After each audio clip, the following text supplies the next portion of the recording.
Praise the Lord. இயேசு கிறிஸ்துவின் நாமத்தினாலே யாவருக்கும் ஸ்தோத்திரங்கள். ஒரு கணத்தில் அறந்தால் மறு கணத்தையும் கொடு என்று வேதத்தில் நம்ம வாசிக்கிறோம். இந்த வார்த்தை இப்பொழுது சாத்தியமா?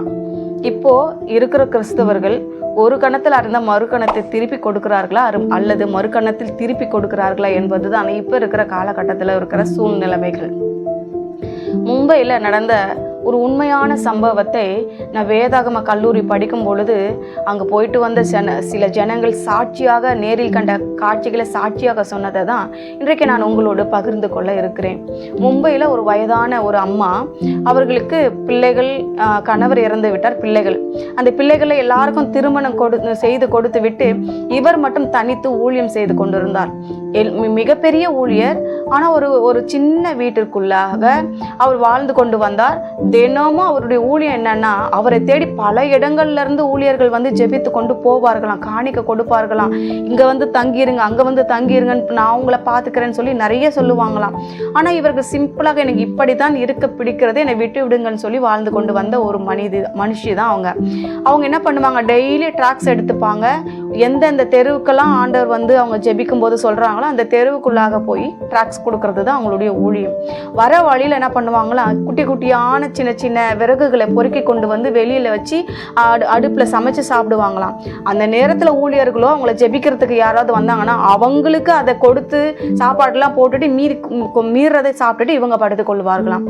இப்படிதான் அவங்க செஞ்சு கொண்டு வந்தாங்களாம். ஒரு நாள் அவங்க ஜெபிக்கும் பொழுது ஆண்டவர் சொன்னாராம், நான் சொல்ற இடத்துக்கு இன்னைக்கு நீ ஊழியம் செய், ட்ராக்ஸ் கொடு அவங்க கிட்ட போய் அப்படின்னு சொன்னாராம். உடனே ஆண்டவர் சொல்றாரு, நம்ம போய் தான் ஆகணும்னு சொல்லிட்டு அவங்க போனாங்க. அது கொஞ்சம் தூரம், இவங்க கொஞ்சம் வயசானவங்கன்றதுனால நடக்க முடியல. ஆனாலும் கஷ்டப்பட்டு நடந்து போனாங்க. போகும்பொழுது அது வந்து ஒரு இரும்பு பட்டறையா இருந்தது. அந்த இடத்துல இந்த பெரிய பெரிய தோசைக்கல், பெரிய பெரிய கடாய், பெரிய பெரிய பொருட்கள் செய்யக்கூடியதான ஒரு இரும்பு பட்டறை. அந்த இடத்துல போகும் பொழுது பெரிய இரும்பு பட்டறை, பின்ன பக்கத்துலயே ஒரு டீ கடை, ஒரு பஜ்ஜி செஞ்சுட்டு இருக்கிறாங்க. அங்க போய் முதல் நாள் வந்து ஆண்டவர்களை நேசிக்கிறாருன்னு சொல்லி ட்ராக் கொடுத்தாங்க, எல்லா இடத்துக்கும் கொடுத்தாங்க. அவங்க அதை வாங்கி அவங்க முன்னாடியே பஜ்ஜி வாங்கி அதை கசக்கி சாப்பிட்டு போட்டுட்டு அவங்க முன்னாடியே போட்டுட்டாங்க.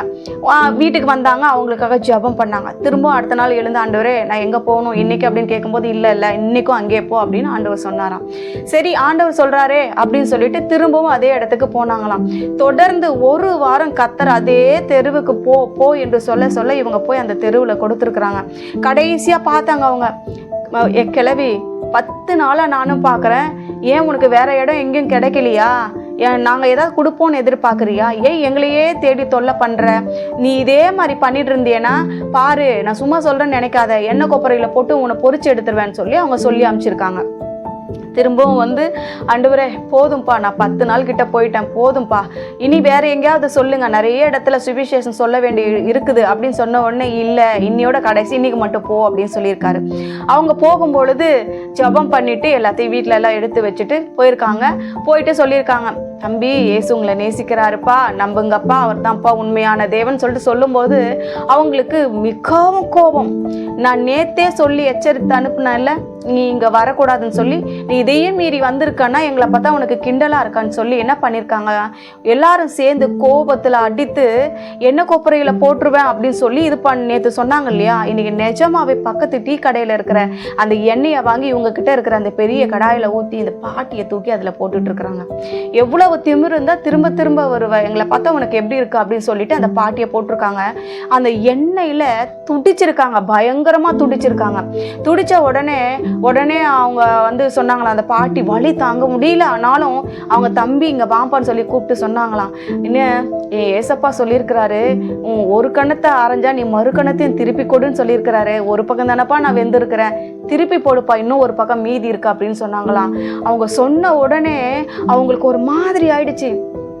என்ன இந்த பாட்டி இவ்வளோ வலிக்குது, சதையெல்லாம் எண்ணெயில் வெந்துட்டு இருக்குது, வயசான பாட்டி தாங்காது போயிடும் சொல்லி நாங்கள் நினச்சா இவ்வளோ இதுலேயும் வைராக்கியமாக இயேசுவன் நம்மன்னு சொல்லிட்டு இருக்குது, திருப்பி போடுன்னு வேற சொல்லிட்டு இருக்குது அப்படின்னு சொல்லி ஒரு நிமிஷம் எல்லாரும் ஆடி போய் ஒரு ஓரமாக உட்காந்துட்டாங்க. இந்த பாட்டி எண்ணெயில் அப்படியே வெந்து அப்படியே இறந்து போயிட்டாங்க. உடனே இவங்க எல்லாரும் யோசிக்க ஆரம்பிச்சாங்க. கீழே போட்ட அந்த பேப்பர்ஸை எல்லாமே எடுத்து வச்சு படிக்க ஆரம்பிச்சாங்க. அதில் கத்த அவங்களோட பேச ஆரம்பிச்சாரு. உடனே எல்லாரும் அந்த பாட்டியை தூக்கி வச்சு, ஐயோ பாட்டி, நாங்க செத்து போயிடக்கூடாது, நரகம் போயிடக்கூடாதுங்கிறதுக்காக தானே எனக்கு நீ சொன்ன. ஆனா நான் இதை கேட்காம உன்னை நான் கொன்னுட்டேனே, நான் நரகம் போகக்கூடாது, நான் செத்து போகக்கூடாதுன்னு நீ நினைச்ச, ஆனா உன்னை நான் என் கையினாலே சாகடிச்சிட்டேன்னு, இப்படி துடிக்க துடிக்க கொடூரமா கொன்னுட்டேனேன்னு சொல்லி எல்லாரும் அந்த பாட்டி எதிரில் முட்டி போட்டு அழ ஆரம்பிச்சாங்களாம். எல்லாரும் கிறிஸ்தவர்களா மாற ஆரம்பிச்சாங்களாம். அப்படியே அவங்களுக்கு நான் அந்த வசனத்தை வாசித்து காட்ட விரும்புகிறேன். எங்க சொல்லியிருக்குன்னா பாருங்க, மத்தேயு 5ஆம் அதிகாரம் 37-9வது வசனத்துல இப்படியா சொல்லப்பட்டிருக்கிறது. உங்களுக்கு நான் அதை வாசித்து காமிக்கிறேன். நான் உங்களுக்கு சொல்லுகிறேன், தீமையோடு எதிர்த்து நிற்க வேண்டாம். ஒருவன் உன்னை வலது கன்னத்தில் அறைந்தால் அவனுக்கு மறு கன்னத்தையும் திருப்பி கொடு. மத்தேயு 5ஆம் அதிகாரம் 39வது வசனத்தில் இப்படியா சொல்லப்பட்டிருக்கிறது. இந்த வார்த்தையை தான் அவங்க கிட்ட அவங்க சொல்லியிருக்காங்க. அவங்க பார்த்தீங்களா, நீ தீமையோடு எதிர்த்து நிற்க வேண்டாம். அவங்க எதிர்த்தே நிற்கல. அவங்க சொன்ன ஒரு வார்த்தை தான், அந்த வசனம் தான் அவங்களுக்குள்ள கிரியை செய்ய ஆரம்பிச்சது. இத்தனை நாள் அவங்க கொண்டு போய் கொடுத்த அந்த ட்ராக்ஸ் கிரியை செய்யல. யாரும் அதை படிச்சு கூட பார்க்கல, திருப்பி என்னன்னு கூட பார்க்கல. அவர் உங்களை இயேசு நேசிக்கிறான்னு சொன்ன அந்த ஒரு வார்த்தையை மட்டும் தான் கேட்டுக்கிட்டாங்க. அந்த பேப்பரெல்லாம் யாரும் படிக்கல, கீழே தூக்கி போட்டாங்க. ஆனா அவங்க சொன்னாங்க, பாத்தீங்களா, என் ஏசப்பா சொல்லியிருக்கிறாரு, ஒரு கணத்துல அரைஞ்சா மறு கணத்தை கொடுன்னு சொல்லியிருக்கிறாருன்னு சொன்னாங்க. பாத்தீங்களா, திருப்பி போடுன்ற அந்த ஒரு வார்த்தை தான் அவங்க எல்லாரையும் ரட்சிப்புக்குள்ள நடத்துச்சு. ஆண்டவருடைய எதிர்பார்ப்பு எதுவுமே வீணா போகாது. பாத்தீங்களா, அந்த பாட்டி அவ்வளவுதான், வயசானவங்க, ஆனா மறிக்கும் தருணம் வாயில கூட அங்க எத்தனை பேர் இருந்தாங்களோ அத்தனை பேர் ரட்சிப்புக்குள்ளாக நடத்தி விட்டு தான் அவங்க மறிச்சு போனாங்க. ஆனா அவங்களோட முயற்சி ஒண்ணு கூட வீணா போகல. பாத்தீங்களா, கர்த்தர் போ சொன்னாரு, போனாங்க. இன்னைக்கு தேவ பிள்ளைகளை எத்தனை பேர் நம்ம இன்னைக்கு இது போல வைராக்கியமா ஊழியம் செஞ்சுட்டு இருக்கிறோம். எத்தனை பேர் நம்ம பொறுமையா போயிட்டு இருக்கிறோம், தீமையோடு எதிர்த்து நிக்காம இருக்கிறோம். ஒருத்தரை நம்ம ஒரு கணத்துல அரைஞ்சா நம்ம என்ன பண்றோம், பலார்னு இன்னொரு காலத்துல அரைஞ்சிட்டு வந்துகிட்டே இருக்கிறோம். அப்படித்தானே நம்ம செய்யறோம். இந்த பாட்டி பாருங்க, இது உண்மையான நடந்த, மும்பையில நடந்த ஒரு சம்பவம். இதை சொன்னது யாருன்னு பார்த்தீங்கன்னா, பைபிள் காலேஜ் ஸ்டூடெண்ட்ஸ் சொன்ன ஒரு சம்பவம். இது போல இன்றைக்கு நம்ம என்ன பண்ணணுமா, போய் நம்மளை மறித்து போக என்ற கர்த்தர் சொல்லலை. நம்மளும் அந்த தீமையோடு எதிர்த்து நிற்காதபடிக்கு தாழ்ந்து போய் கர்த்தருக்காக ஊழியம் செய்வோமானால், வசனத்தை பயன்படுத்துவோமானால், அந்த தாழ்மையும் அந்த வசனமும் அவர்களுக்குள்ள கிரியை செய்யும், அவர்களை ரட்சிக்கும். எனவே தேவ பிள்ளைகளே, கர்த்தருக்கு கீழ்ப்படிந்திருங்கள், அதுவே உங்களுக்கு ஆசீர்வாதம். ஜெபிக்கலாமா? நல்ல தகப்பனே, இந்த வேலைக்காக நன்றி செலுத்துகிறேன். இந்த நாளை என் தேவனாகிய கர்த்தர் ஆசீர்வதித்து தருவீராக. வசனம் ஒரு நாள் வீண் போகாது ராஜா. இந்த வானமும் பூமியும் அழிந்து போகும், தேவனுடைய வார்த்தை ஒன்று கூட ஒழியாது என்று வேதத்துல நாங்க வாசிக்கிறோம். அதன்படி ஜனங்களோட நீங்க பேசுங்க, கிரியை செய்யுங்க.